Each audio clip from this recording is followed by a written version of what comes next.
All right, Greg, looks like we are recording and ready to go for today. Today we are going to talk about something we actually did a couple of weeks ago as part of a webinar series that we do with one of the companies that we work with, Milo. We Okay. built new, training scenario for their video-based trainers for law enforcement.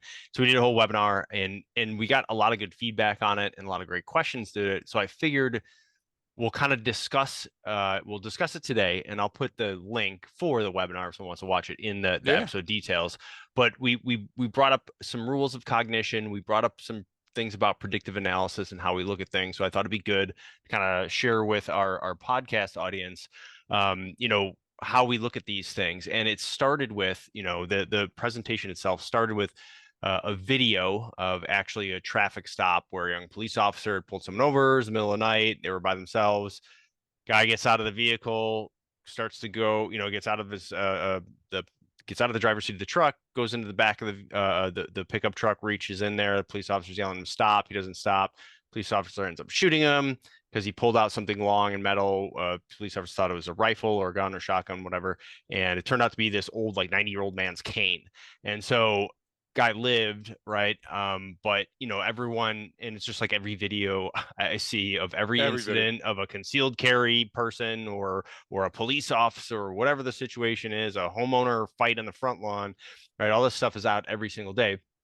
And in my opinion, about 95% of the analysis I see on all these is fucking terrible. It's really, really bad. Right. And it's just all just so see, and that's why,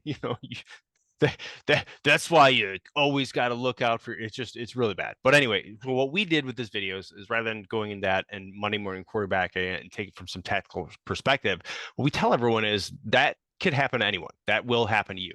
That's stupid mistake, what becomes a stupid mistake, right? In the moment, you don't think it's a stupid mistake. In fact, you think it's quite the opposite. And what we look at them as is just a failure in sense making, right? He didn't Yes. conduct really good predictive analysis. He failed in the sense making part. So therefore, his decision was terrible, right? He made the wrong choice. Yep. Now, part of the reason, well, actually, a major part of the reason why he made the wrong choice was actually his training, and meaning we can training correctly sometimes, and so it forces us or create it allows us to make bad decisions because it can create an inevitability in a situation Yeah. that isn't necessarily there to begin with until we added that in. And these are things that can be corrected and fixed. So in this webinar, right, we brought up a few different rules. We talked about predictive analysis in general, and I'll have you kind of define what we talked about in there. And then we brought up some basic rules of cognition. And those three basic rules of cognition, we'll get into each one, but that's kind of what we used as sort of just a general foundation for one, specifically that webinar, but two, also for cognition and decision making and how to Yeah. train for it. Because that was the whole point is, how do you build a cognitive gym? What does it really look like? What does it need? And everyone can obviously, I'll have that link in the episode details, can watch the webinar. But I figured we'd jump into it today. So I don't know if you want to start with kind of how we talk about predictive analysis, Greg, or jump into these basic rules of cognition. But I just Yeah. wanted to set it up there for everyone listening. So good setup, and I would say give me the opportunity to go back and talk about the video for just a second, and Mm-hmm. your comment about inevitability. So the idea is that we come up with all of these great platitudes that work in to people's gyms, not necessarily their cognitive gyms, and we put a lot of faith behind them. Train the way you fight, fight the way you train. Oh, that's what we saw. Okay. We saw that Yeah. fail in that video. Now, why? Because we train the brain that the danger is going to come when you're alone and you're going to be fighting for your life and it's going to be at night and the fucking demon monster Yeah. that's going to kill No you is one's going not to be going to there be to help listening. you. Yeah. And so it doesn't matter what level of experience. As a matter of fact, the officer in that video was highly experienced, right? But what did he see? He saw what he wanted to see. Just like a night or two ago, to your homework, folks, Copper sees a gun in the car, and the guy that he's got on the traffic stop is fumbling around. So the officer decides, I'm going to go for the gun in the car. The guy puts it in reverse and backs up and mows down the officer. Look, why does that keep happening, Brian? Because we continue to tell. I'm not going to tell the story about the Marines on the roof, but I will tell you that we continue to tell folks that they have superhuman traits and they're not bound by the laws of physics. or the laws of physiology. And we do that starting in the selection process. We do it at the academy, and we do it further on. And so through their career, and all of a sudden we want to take that extra leap. We think we can outfight that or outrun that person. And then all of a sudden we come around the corner and we're facing a gun, and it's like, shit, I wish that would have been one of the spirals that we taught. Do you get where I'm going with Yeah, that? I mean, I think we're our own worst enemy sometime there. We absolutely are, and sometimes it takes a different perspective. For some reason, that just reminded me of one, not only a video I saw too, where it was a same thing, it was a police pursuit with I was like, I don't know how many vehicles, a dozen vehicles, and people want to get into all these different decisions, and everyone jumping out and running and not communicating and so focused on threat. It's like, sometimes it takes an outside perspective to go, well, you had 12 vehicles with lights and sirens going, right? Loud noises, chasing after someone who was a wanted felon, and none of you are like, from the outside, you're kind of like, this is and like, this is a shit show, not knowing what they know and haven't been through that training. And it reminds me of sometimes in class when we've shown a traffic stop video before, and right when we started, or as we go through it, depending on how we do it, you have different special police officers like, okay, there's this, he could do this, he could do that. And then anytime we have in the class, the only people who notice it typically in the class right at the beginning is someone who's maybe they were in the military, but they're never a police officer, or they're just a civilian. And they're like, hey, wait a minute, like, this guy's foot is still on the brake. He never put the vehicle in park. And and you're going, oh my God, that's so obvious. Well, not when you do that every day. And this is kind of what we're getting into, the failures in sense making, right? Because we've, an expert creates cognition biases that help them be really good at their job. Those can also get in the way of how we do things sometimes. You're spot on, Brian. So listen, I'm saying you, but I mean a person like you, not you. Yeah. When I talk about this, because you have different experiences. Yeah, exactly.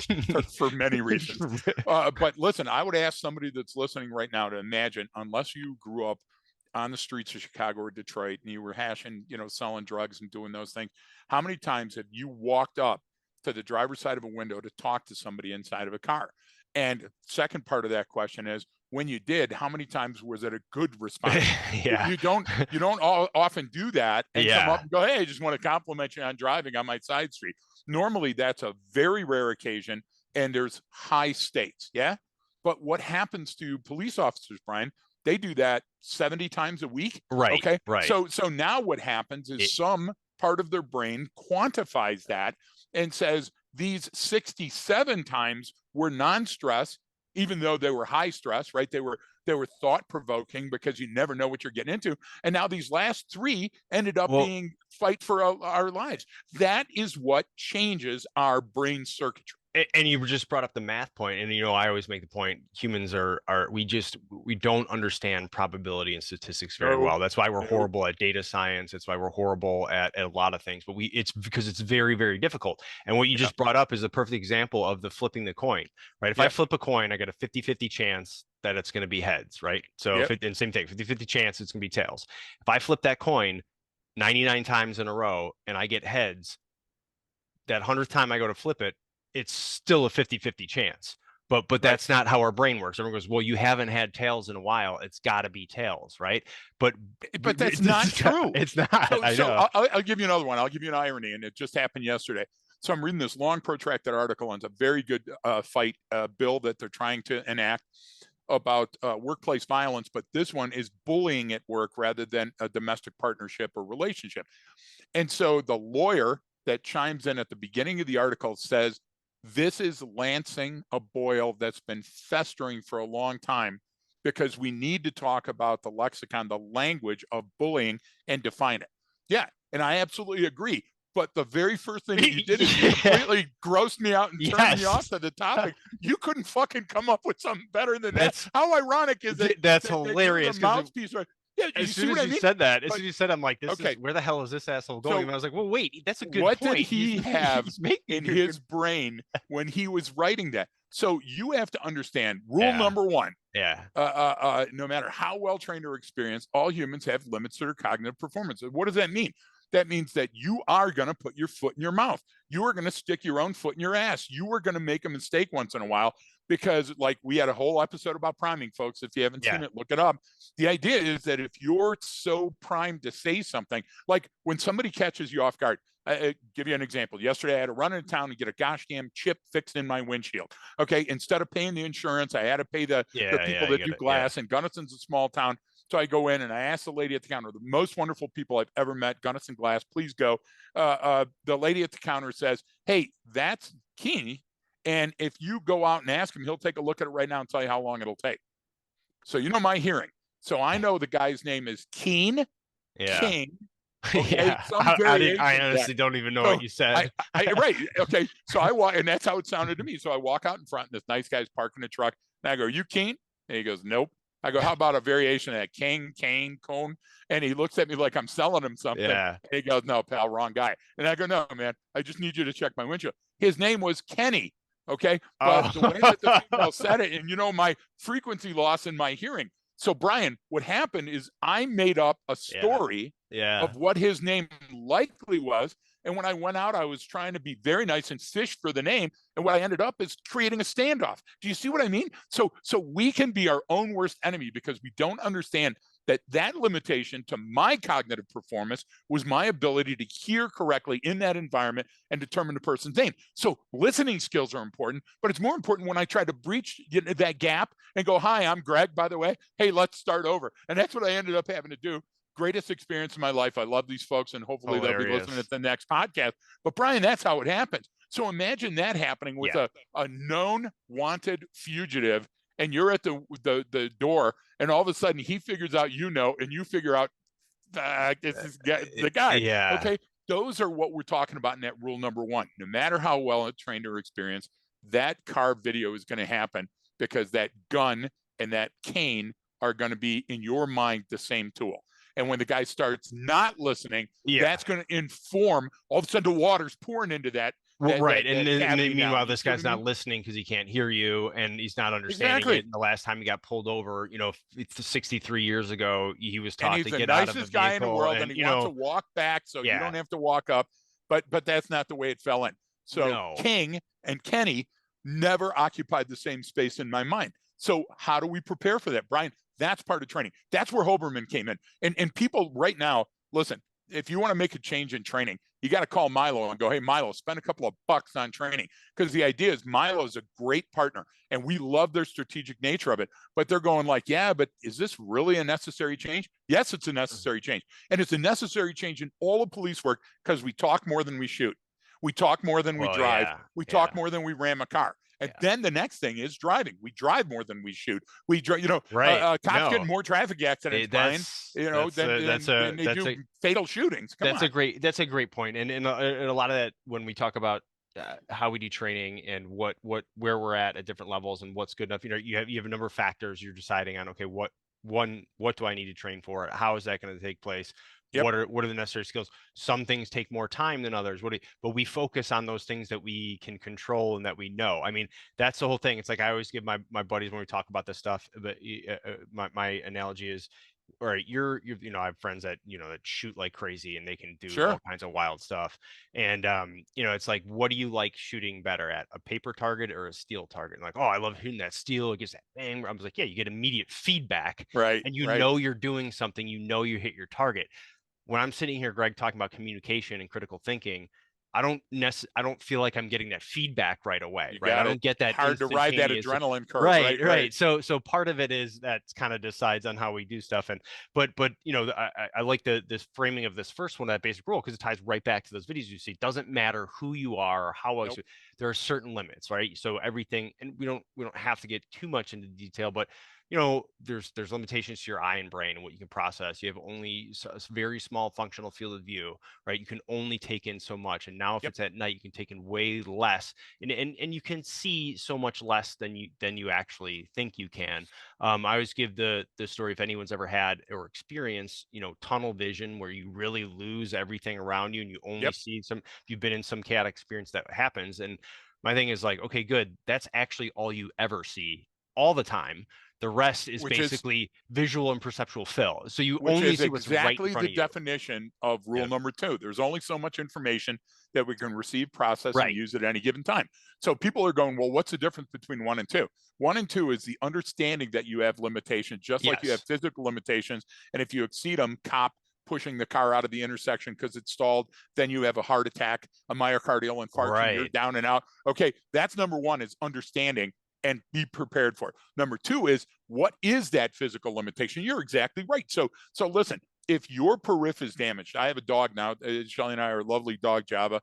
I love her. She's sleeping like a foot away from me. She has no peripheral vision on her left-hand side. So she constantly runs into stuff, furniture and everything on her left-hand side. And you can't play catch with her, like throw stuff to her, because she doesn't have depth perception, and it'll hit her on the nose, and then she gets angry and doesn't want to play anymore. So what do we have to do? We could either keep doing that and making sure that she runs into things and plays this game where she hates us. Or Yeah. what we do is we modify it. Now we roll stuff to her, and she Yeah. goes, "Wow, that's absolutely amazing!" And we make sure that we're on her left side when we call to her, so she uses the right periphery to respond to it. Now, look, that is adaptation, right, Brian? And the idea is, rule number 2 is that if you exceed the limitations of the information that's coming in, then what's going to happen is something has to give. So we have these trainers that we absolutely love, and they have smell generators and sound generators, and the amputee is flopping on the ground as you come into the room, and they're shooting at you with simunition. Brian, you'll be able to take that. 2 things will herald the beginning of you being able to take that. 1, it's going to be 500,000 years before your brain can process all of that, because you never had to before. Your brain has limits. Okay. Yeah. The second time is that's like doing the what was it, Jeremiah Johnson? What was that movie with recently with the guy out in the wild with a bear attacks him, and they have the whole thing, like 2/3 of the movie is the bear Cocaine throwing Bear. him around by the head. And no, it was before that, but you're on the right track. The idea, Brian, is that, look, you can give that. Somebody out there right now is saying, if you get a big enough tire, if you get 2 ropes that are heavy enough, you'll be able to take on everything and anything. And that's not the truth. Your brain has a capacity, and that capacity, rule number 3, diminishes in a volatile or uncertain, complex environment. That's the key. That's the key. But being able to do all that stuff is Yep. good, because you can then continue to get into those volatile situations and then recover faster. Like, you still want to be in better shape. Exactly. It's just, you need all that stuff. But in But those you have moments, to know. yeah, Right, there's limitations. And again, if folks want to watch the webinar, they can get into all the different sure examples we talk about. I don't want to get into everything on this, because I do want to get to some of the questions that people brought yeah up. yeah But yeah, so you have certain limitations. Doesn't matter who you are, I don't care how well trained you are, even within your specific sport or thing that you do or expertise. Even where there's still limitations to your performance. That's where you get this different. What was that gymnast that had a bad day? You remember we talked about Simone her? Biles, man. Like, Simone, she was like, I can't. They literally, she's so wonderful gymnast, good. great speaker. She's so good that they named different moves after her. They have to grade her basically on like a scale that no one else gets graded on. And she, before one of her biggest performances, she's like, I can't do this. She called the tactical timeout. She said, I forget what it was called. They called it like the spins, or I forget what they call it. Something where she loses, basically kind of like proprioception. She loses where she's at in time and space in the air, and she doesn't understand it anymore when she was rehearsing. And you obviously you can't have that. So but no, no, you do a great move, but you're landing. You don't stick the landing. You don't nail the landing. Exactly. Yeah. So that it just some more examples, and then that third rule. Is obviously it comes down to that sort of decision-making part of that video or any other example, right? Is that your capacity to make good decisions will diminish in volatile, uncertain, complex, and in a big environment. So basically, when that stuff happens, we've reached the threshold where we aren't thinking anymore, in a sense where we're not thinking critically. We're thinking about our survival and our immediate needs, and we're in our limbic system, which means we can only handle so much. Again, so that uncertainty in general, but humans, because humans, we do not like uncertainty. That's why patterns work. That's why you jump to unreasonable conclusions. My brain wants to get to the answer before I'm consciously aware, before I do the math, before I finish writing out the algorithm. Even it's already giving me the answer, right? And that uncertainty will increase the speed at which it gives me that answer. That answer might not be correct. So that's Look, what's the problem with big data? what's the problem with large language models? The Yeah. idea is that It- sometimes it's going to kick out a information lot of that times. that is not relevant to what you need, but you're going Be- to take it for face Well, value that's as that actually it's some that's sage graybeard, you know? that's a great way of putting it, especially like the chat GPT and different large language models Yeah. that people use, is that it's basically all it is it's math. So it's a squared plus b squared equals c squared. So it's giving you c squared, it's giving you that answer, but you're putting in the a squared plus b squared part. Here's the thing though, like or I should say you're putting in some part of that algorithm, and if you're Yeah. not putting in accurate information, it's not going to give you the right answer. Right. Or if it doesn't know what you're inferring or trying to do, it's still giving you the most mathematically logical answer to your question. That may not be the correct answer, though. That's Precisely. the problem. So You know? my point in that briefly, this is Yeah. a great one for rule number 3 about decisions diminishing in ambiguous environments. You and I know a great company, a huge data company, and one of the things one time that we were discussing is like left-handed tea drinkers popped hot on a schedule of people that would ultimately beat their dog. Yeah. It was just Something a really weird. Yeah, obscure, weird thing I like in a that line one. That's of a good data. one. You get what I'm saying, because I Yeah. non-attribution, I don't No, want to hurt no. anybody's feeling. No. But the idea is, if you don't have a human on the other side saying every once in a while a tunnel is just a tunnel and a cigar Yeah. is just a cigar, Yeah. you got to sometimes throw out the highs and the lows and go for the median, right? But what happens is there's people out there that are building their effing careers around that, Brian. Yeah. Do you get what I'm trying to say? So I it- would say that you have to understand the limitations of your brain when it comes to emergent processing. And what does that mean? That means like, I'll give you the feeling. Have you ever thought you were going to choke? Have you ever had like a piece of cheese or a piece of meat or something and thought, oh shit, my airway is obscured? That feeling is what we're talking about for rule number 3. I remember having to testify. A cop misapplied an LVNR, the lateral vascular neck restraint, and the person thought that they were being choked out. So the level of violence increased, of and course. that person punched out that cop very badly. And the idea was that that person didn't, their brain did. Why? Because their brain said, I'm dying. And they were doing absolutely everything they could, just like the people that drowned when they swim out to help somebody. And then both of those people think they're going to die and everybody drowns. Brian, we understanding that mean that if we're trainers, we can work those hard situations and decisions into our training, because cognitive training has to be as robust as physical and physiological training. It must. No, and those are all good examples, and you know, especially when we're talking about, you know, the in law enforcement, when you get into uncertainty, is because this is why I think a lot of people get it wrong with how they do the training, but I think it's why, you know, also what makes it so uncertain and potentially volatile and all those things is that, you know, most of the interactions you have are going to be completely benign. They're going to be normal. They're going to go as planned. But the problem was every one of those has the potential to spin wildly out of control, turn into someone a gunfight and a car chase and this.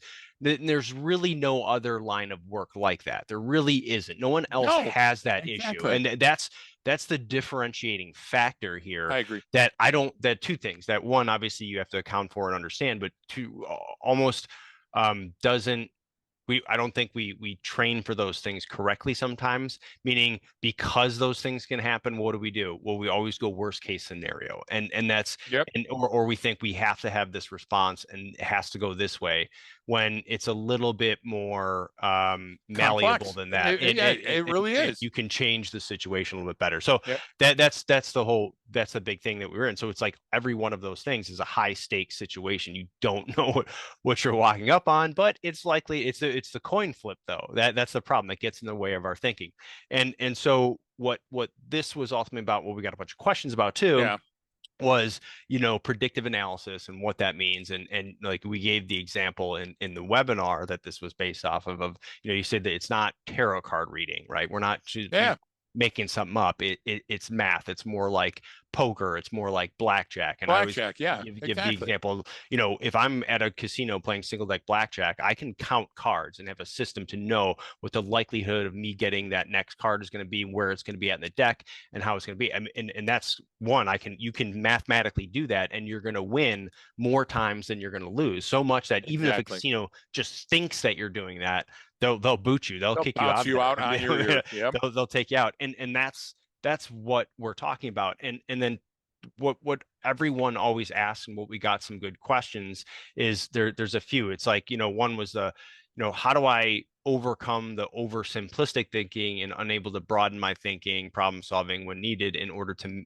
not make those assumptions. Like the big thing is always, well, how do I not overthink something, and then how do I not miss something? How do I land in that middle part where I don't Right. want to be on opposite end of the spectrum? I want to be in that within that first standard deviation, right? That's where I want to be, right? I want to be Right. operating there. I don't want to be out on those extremes. And that's the big thing, Greg. So I think that's part of the discussion I like to start with too after this is that how do we do that? How do we do that as a human to not overthink something, but also don't oversimplify something? Because that's our number one question before a course anyway. Usually people have a better answer by no, by the I you know agree. what I'm saying? Well, So I it's hope for to God they do.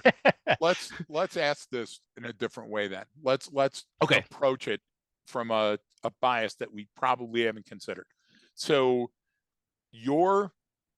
I would guarantee that everybody that listens to our podcast has heard about shootings or cop killings or this or that, because they're in the news about violent encounters. How many times in just a week have you heard about a police officer being gunned down, responding to a man with a gun or reports of shots fired? So here we're back to the priming. If we're thinking that we're responding and that the urgent nature of our response is essential to stopping this danger, then we allow ourselves into a situation where our basic safeguards fall to the side. That's exactly the hero quotient I'm talking about that I saw in Marines and in soldiers in combat and in our coalition partners. The idea that that person just got shot down in front of us, and our need now to run to that exact position, grab that person and bring him out of there. If the sniper or the bomb or a secondary is planning on that ambush, somebody has calculated that and they're thinking about that. So when you're in your house, even if it's domestic violence and you've already shot somebody and you're shooting around and you're shooting at your neighbors, a cop is just another person, Brian. And it's hard to unring that bell. But the police officer is thinking, listen, I'm still going to be reasonable and logical and tactical. Is the other party? No. The other party is completely spinning wildly out of control. So you have to take that extra second, even though everything inside of you is saying you need to save a life, you need to rush in.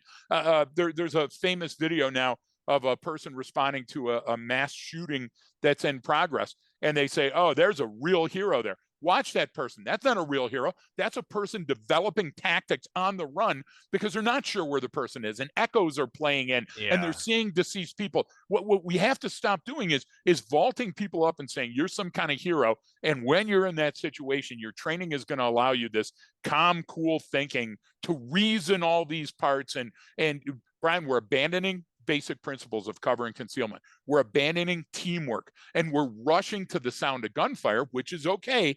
But what I'm telling you is your bias is going to set you up to die because you think time is more essential than the gift of time and distance. Does that make sense to you?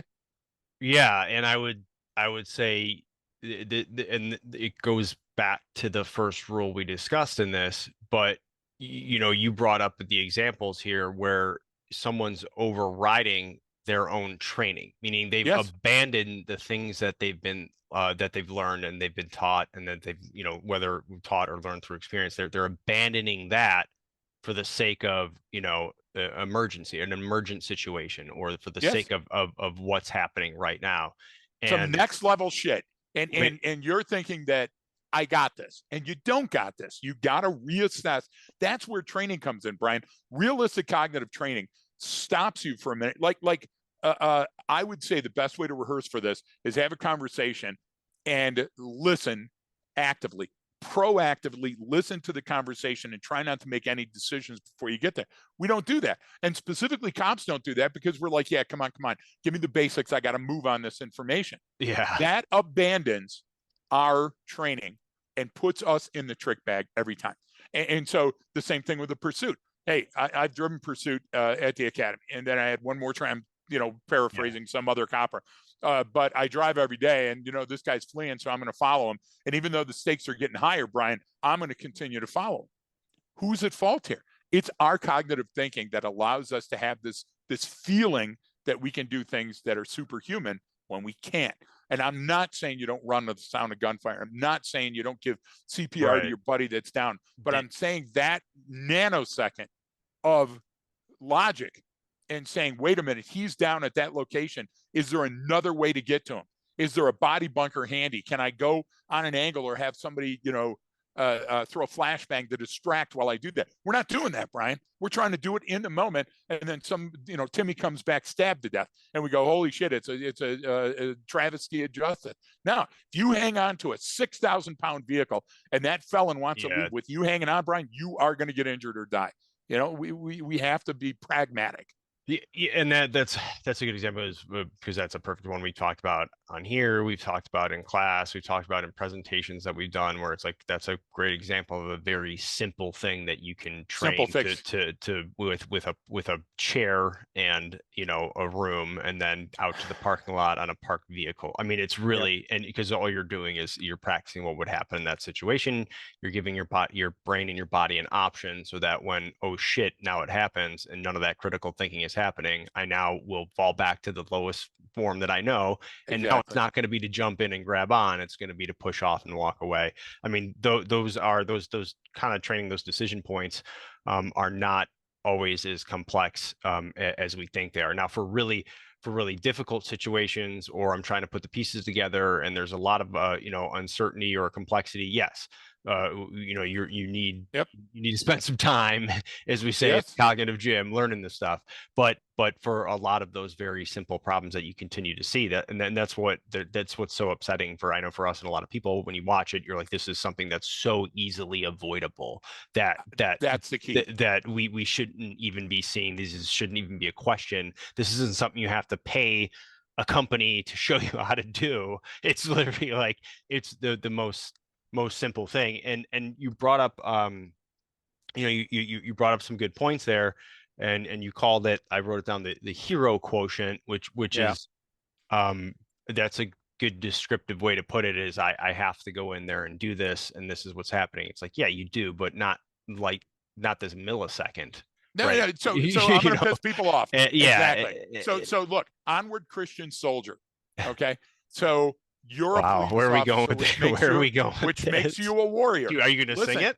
Words, yeah, I could. Words matter. And when you're inculcating into somebody, look, I know you're a trainer and you're going on the mat. I want this person to fight through and know that they can survive. Then tell them that and show them that. Look, Brian, I was the first person on my block to buy a fist suit. And I mean the old school fist suit. And you've seen photos of it at the dojo. And the fist suit made you this 7-foot tall, gigantic person that you could take a baseball bat to. I'm not talking about the Red Man suit. I'm talking about the original fist suit, which you could hit a person with a car and they'd stand up and come back at you. And you know what I use that for, Brian? I use that for exactly that hero quotient, saying that, okay, go out there with your ASP and stop me. Go out there with your PR-24 and stop me. And I'd get in the suit and you couldn't stop me. So what did that teach you? That taught you to be tactically cunning and outthink your opponent rather than thinking that brute force would prevail. Okay, that's you using critical thinking to overcome the situation. And you nailed it. That extra nanosecond when you're bailing out of the sled and running up to the front porch of that house, Brian, that's where things go wrong. That's where things become irretrievable and the bell is unringable. So what you have to do is you have to say, am I in my best mind right now? Am I behind cover for long enough to take a look at the situation and assess it quickly? And what do we know about highly volatile, emotionally charged situations? We're not. Yeah. The video, and I hate to, you know me, I hate social media and referring to videos. but the guy that had already shot the people in the house and it was leaning in the door, and a police officer walks up and he knows something's wrong. And he's going, "Hey, what's up, pal?" And the guy goes, "Yeah, come on, man, she's inside." And he's luring the cop closer, and the cop knows. And then all of a sudden the guns come up. That's your instinct. That's every part of your trained brain in your body screaming, this is an incongruent signal, something is wrong.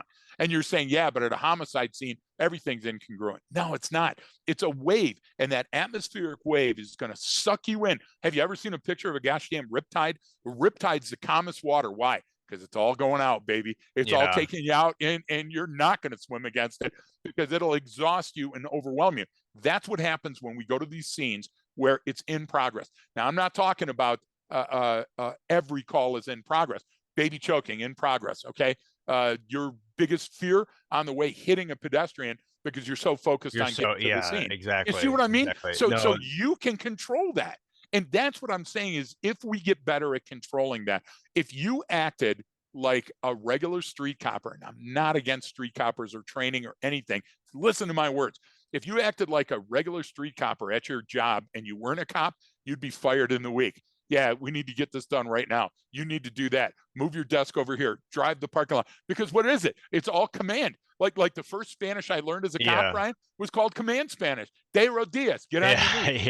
It wasn't, hey, we should talk about this. Yeah. You see what I'm trying to say? And what did we learn? What did we learn when we were going into the call? Same thing. It was like, like, you know, okay, if we're just gonna, we're gonna yell at them. We're not gonna say like, hey, my name's Brian. How are you today? Never. That was, the first thing I taught everybody is ani asif. I'm sorry.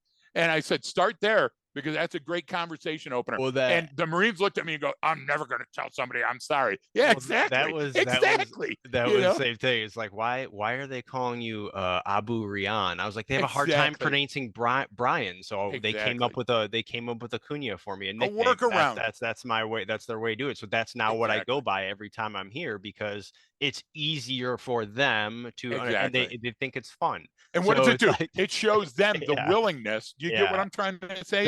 No, it's there's I did want to hit a couple kind of questions. Yeah, of course. With that came up during this webinar, and one I think you're kind of you started to hit on it too, which what it spurred me. So, and their question was in the context of the webinar in regards to cognitive training from day-to-day experiences. How are you recommending learning from call to call or case to case to maximize what we call SPAR, the sense making problem solving? So it was a great question. It's like, okay, well, how do I take what I know? Because one of the other questions that kind of goes to it relates to this as well, was about where someone said, well, if I'm older, I've been doing this for a while, is it going to be harder for me to learn this kind of stuff? And no. I get what they were getting at, right? Yes, when you're younger, feel that. My answer to that was no, absolutely not. In fact, you already have all of the experiences. Is if you learn to connect them in a way, in a schema, in a way to access that information and give words to it, you're going to get way better, because you've already you don't have a blank slate. You've already got the connections. They're just not connected. You already have the memories. You already have the lessons learned. They're just not connected in a usable manner within your brain to recall when you need them. That's what we're talking about. So we're talking about a terrain model. We're talking about a range sketch. We're talking about all those different things that military folks do well. And we're talking about the trunk of your scout car, whether it's a marked unit, a SWAT van, whatever. You find a TOC, a tactical operations center, that's away from the scene after the scene is done. And whether it's the hospital parking lot, away from the parked cars, out of the public purview, somewhere that's close to the scene, that you could still respond if there's an emergency, but far enough away from the scene where you can talk freely and safely. And you grab everybody that was on that scene and your road supervisor, and you stand around the trunk of your car with your dry erase marker, and you go, hey, we're going to do a hot wash. You guys did great. When you talked to that lady, you immediately got to the point and calmed her down. Billy, you got to stop pressing time. Allow the events to unfold, rather than thinking that we have to go to the next call. That next call is still going to be there. And if it's a higher priority call, then guess what? Then we leave this call where it is. Whatever that after action review is, Brian, that's the proper place to take it. And when you talk about intervening, the duty to intervene, that's where you're going to make the difference in that agency, in that unit. No, on the and trunk of the car. that's kind of what they were getting into is sort of how to do that, whether it's Yep. with yourself or with a team. And that is those 30 seconds, 90 Yep. seconds, couple minutes to go, all right, hey, this is what we did. This is what we did well. This is what we need to improve Yep. on. This is what we suck at. You know what I mean? And then to And it's do that, okay to say like that. That but open talk, not but a that challenge, not an ego, and right? that's the time to do that Yeah. what if game, because Yep. you're in a specific context for a situation. Okay, well, what if the person had said this? How would that have changed? Yep. What if this had occurred right now? Because you're standing right there, you could say, oh, well, I could have come from this, area over Right. here. I could have pulled out the binos before I got up here. This could have happened. I would have seen this. Or had that had been happening, Yep. I know if they were working with another person, they would have likely had to be over there. Oh, wow, next time I get a call down Yep. here, that's a better, I mean, that's the whole thing is too, when Brian, you're that's operating in the the key. same area over and over and over again, you have the ability to do so much, right? Yep. You're in a petri dish, you're in a closed system almost. You know what I mean? I mean, it's not, but meaning But it it's the same is. here. It's Same, your yeah, environment. It's your operating environment, and you control the gift of time and distance. So therefore, you got to tell dispatch, take me out of the call rotation unless it's an emergency for the next 15 minutes, because I'm going to have a road team brief. I'm going to have, look, if on-duty roll call is important, we all know it is, and you set the tone for that night's operations yeah, at on-duty roll call. And off-duty that's roll call what is we talked about last uh, week with priming. right. And so if we're doing the priming right, then off-duty roll call has got to be the things that we did right. Hey, listen, let's make sure that we have that Halligan tool in a trunk. We could have really used that on Fifth Street tonight or whatever, right? But in the middle of it, those intermediate boosts, Brian, when the football game starts or the baseball game starts, do the coaches just go home No, and then come they back just, at the they end and just go, hey, stop. how'd you No, guys this is the do? plan. You This get is what I'm it. trying to say? How'd it work? Okay. So why would you want to do that with your team on the ground? Yeah, And the other that's a thing good is point. be that presence. Look, you can talk the talk, but when they see you walking the talk, that's when those people will understand, hey, this person has got it going on, because they're on the scene or they're watching, or I was staged a block away in case you had a runner. And look, think about how many times that we were in the outside the wire, and somebody said, hey, did you put in place a blocking unit? And somebody else was going like, what are you talking about? And then right as soon as they said that, you got a runner. You get what I'm saying? And it's like, well, we got nobody on the flank. Those kind of mistakes aren't made in an environment where professionalism is tantamount. And when I say professionalism, I mean being the best at what you do. Tactical cunning, tactical patience, making sure you read the tea leaves and have geometry of fires. Those are simple rules that anybody can have at any time, Brian, and it Yeah. solves problems. And people don't die. And you know what? You're going to get people that die. People are going to die from self-inflicted. They're going to die from an accident. An asteroid or meteorite is going to come in and hit you. But you know what? You're going to rule in almost all those other situations, and that's fun. It's fun actually being in charge of your day rather than playing pinball and responding to somebody else's agenda. Yeah, no, and that's the thing is, like, I always tell people of the sort of the running dialogue, right? And Yes, I've Popeye. running dialogue in my head, and that's my therapists say, as long as I don't do what they tell me to do, then Exactly. but Well, you have 5 or 6 running yeah, I got a dialogues bunch. from We're having different a great voices. conversation, Yeah. laughing. But that's how I kind of sense make in, okay, I'm going to the store to get these things. What should I expect to see as I pull in? All right, I'm on the road. Like, yeah, I just almost have that in my head. So what it keeps you Yep. aware of those conversations. And then you're just like, oh, that's that what I constantly say in my head is, hey, that's odd. Hey, that's weird. Hey, that's new. What's that? And then it's Yep. just you're like the curious cat It's looking a around. function then. And Exactly. it becomes a function of how you do things. And then you're Yep. in mid-sentence talking to someone, and then you blurt out something that you saw in the environment that you weren't consciously even thinking Yep. of, because it was so powerful. But you And do it with me. When yeah, we're that's what I driving mean. around, you Yeah, go, hey, what are you looking at? And I go, well, how did you know I was looking at something? And you said, you're right in the middle of the sentence. You got quiet and yeah. you oriented towards this. And I so don't now, even notice that anymore. Right. right, So it's right. important for the team to notice that, because that idiosyncratic move might be just enough to cue you in that something is incongruent. And that's where the danger lies. The danger always lies in the incongruent signal. The person that's driving too well, 10 and 2, using the blinkers, following the speed limit, that's got to draw your attention, right? I mean, those type of things, and you laugh at that. But the idea is, if you can articulate it against the baseline, Brian, you have probable cause. And that's key too. And So you don't have to rush in to establish that you're a hero. when you can be the hero and slow time down and make a lot of sense out of things. One of the things I tell people too, and you tell me if this makes sense, is that, because, of social media and how we transmit information, and everything is, happens so quickly, and there's videos out there constantly that people use as, some sort of after action or to talk about. My thing is like, all right, here's the challenge. You're going to use a video. Go find out what happened in the case. Go find out everything leading up to that. What's That's exactly what it is. Before this crazy thing that everyone's talking about in the video. What are all of the events leading up to that? Why was the person getting pulled over? How was the approach? How many people were there? What time of day? Don't do it as ends justification. No. Do it as a learning. This is a cognitive learning exercise. But that's what I'm thinking, because those are all the things that went into those decisions that were made. Everything that was happening before that. It wasn't something magically that occurred in the middle of the scene. It was all so simple leading up to it. You know what I mean? So we don't take the time to do that. There's a video, and I think Brian put a link to it in one of our podcasts, but a track out of Warren, Michigan. They just had a federal civil lawsuit. So the booking guy is standing there. I think his name is Rodriguez. I'll put the link in the and a young carjacker is standing there, and I don't want to besmirch the name of the young guy, but he's been arrested for a number of violent felonies. But he's standing there calmly, feet on the yellow marks, Brian, hands at his side, and the jailer, for whatever reason, starts into him and knocks him to the ground and hits him a couple of times. Everybody's going, that can't happen here. That's wrong, this and that. First of all, I say back it up and put yourself in that place, not at that time and place, but you've got somebody jaw-jacking in a bar or somewhere else. You would have done the same thing. What happened is the person let their emotion get the best of them. And yes, it was wrong. And yes, it has to be fixed.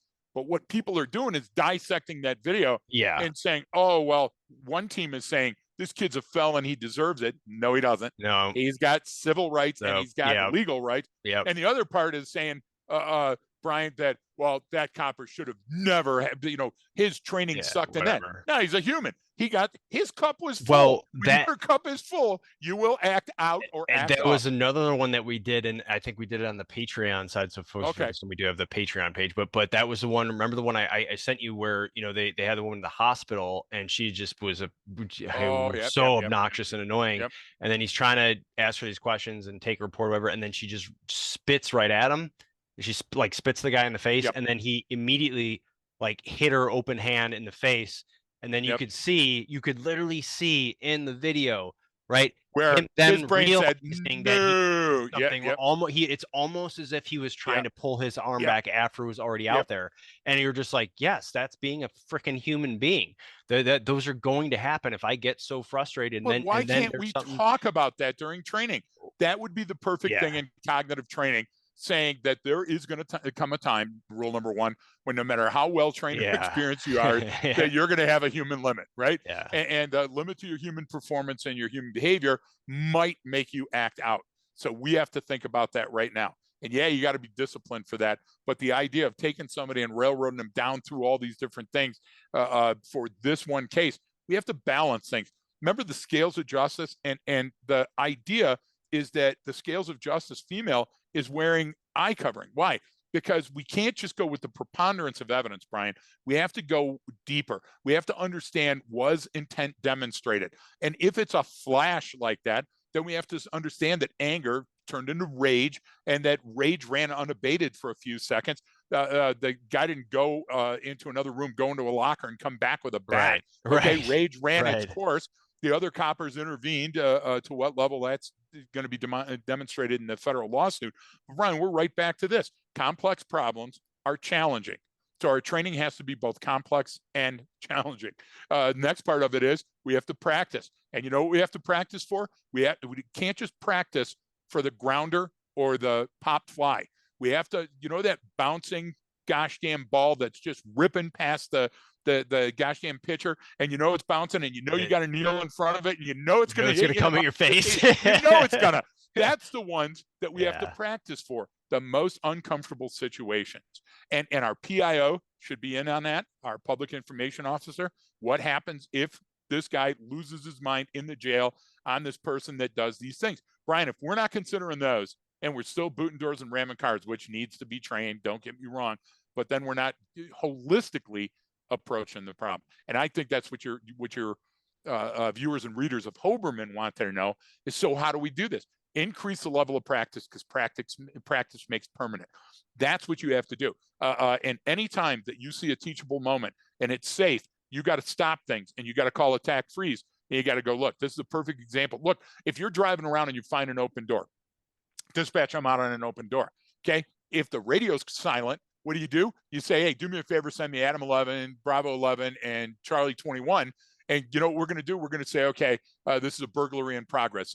Let's go through our FTO training from 5 years ago and see how it adds up today in this hot weather. You know, and you say, okay, Timmy had to get stitches because he got bit by a rat. That's good effing training. You see what I'm saying, Brian? If we don't keep that level of training up and we don't take it to the street, then training officers are just at the PD. The training is only on the range. We can't do that. Cognitive training is in the real world constantly. We're constantly learning. No, that's a good point about constantly learning. And that kind of goes back to even one of those questions that someone brought up, is that, you know, we think of those things separately. And I've done it before too. When you're on some real world mission and you're going, okay, what about this? What's happening over there? Can we this? What if this was to occur, to keep that one? Well, for what I was doing, it was to keep the team awake too, but been up for quite a bit. But the idea is, you know, it's not a separate thing. It's continuous. Like what are the things that today, you know, it's like the word of the day when you're teaching and you want to work in some funny word or something like that. Right. Why do you do that? Well, that's a little bit of a, you know, it's priming to get you to not just think about what you have to have a meta, you know, conversation going on. There has to be, this is what we're doing and this is what I'm teaching, but I'm also thinking about this other stuff to get in there. So it allows me to still maintain my whimsy, no matter how serious the situation is. But it's the same thing throughout the day. It's like, all right, go find me. And shout out to Gonzalo too for sending me some photos. I forgot to send them to you from Mexico of some feral cats. That's a big great one too. Like great training. Find a feral cat. You know, take photos of every feral cat you can find. Why? Well, cats, you know, they kind of they roll around in that negative space. They roll around in areas where they're not always going to be easily seen. All right, and they think and act and look and behave a certain manner. So if you can pick up that behavior in a fucking cat, you know, driving down an alley at 15, 20 miles an hour, like you're going to pick up everything you could possibly need to see. And that's the thing. We talked about shopping carts, Brian, and people took that wrong and said, well, there's certain type of people that return them in certain places. That has nothing to do with it. The idea is a shopping cart up against the fence or a wall somewhere has meaning. And if you don't know what that meaning is, stick around and watch that shopping cart for a while, because somebody's using it to boost something, to elevate themselves, to get over a geographic anchor point, right?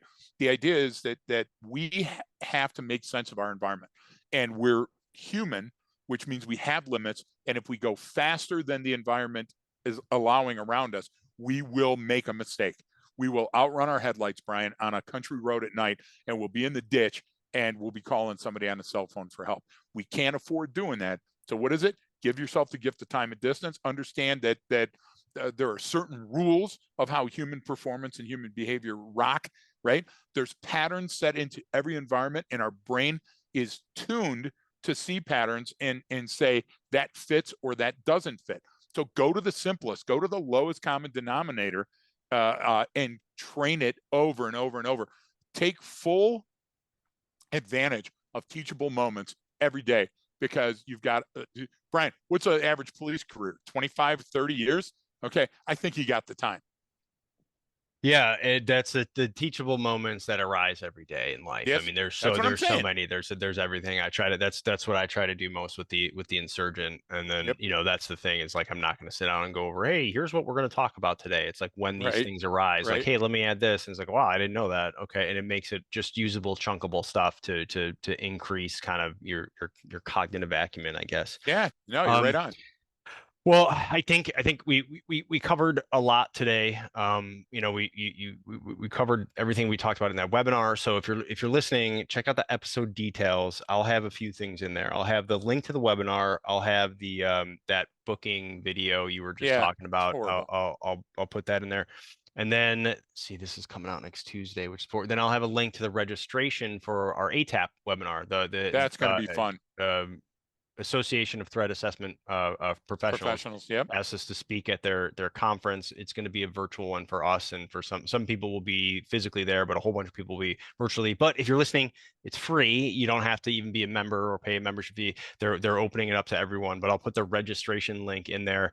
And what we're going to be talking about is how we take, understanding of human behavior and limits of human performance and apply that in a threat assessment. What does that mean? How can that Right. complement or enhance your threat assessment? Because, if you have a physical building, something you need to secure, there's certain requirements you want to have. There's certain checklists you want to use to help Right. you become more secure. They're absolutely essential. But the problem is we can't rely on that.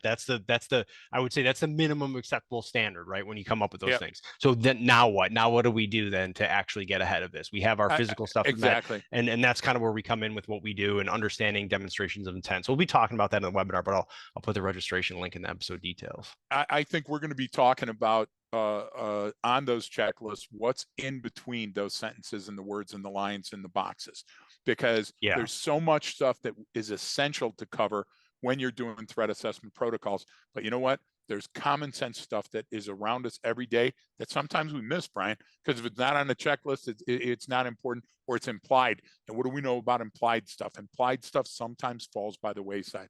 Well, we can be smarter and safer after a free podcast. Why wouldn't you want to tune in? Perfect. All right. Well, that's all we've got for today. Well, hold on. Yeah, that's not all. We've got the one final thing. Everybody needs to know, how's Max doing? This is his 4th week on Earth.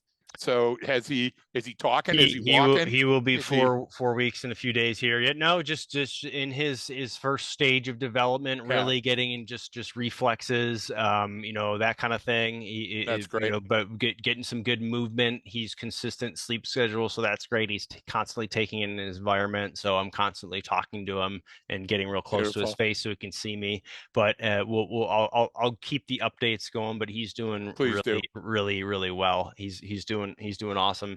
Baby's happy and safe. Mommy's happy and safe, and, that's all everyone's healthy. So that's really good. And yeah, we're actually he's not a fussy baby right now. So that's wonderful. We can't ask for more than that. He literally cries when he wants to eat, and that's about it. So do I, though. Yeah, I mean, yeah, exactly. What a simple life I've got. We can do a whole episode on pre-event indicators of Max taking a shit, because I can identify him. I was like, no, babe, that's not a hunger one. He's gonna poop. We've got to get a headset that would fit Max. That's what we have to do. I sent you a photo earlier of one of those. I think it would be great. I'm ready. All right. Well, thanks everyone for tuning in, and don't forget, you check out our Patreon site. Check out the links in the episode details for more stuff, free stuff you can sign up for. Well, the Patreon isn't free, but you can try it free for a week. Actually, now they came up with that option, which is smart. I like that. Then don't forget that training changes behavior.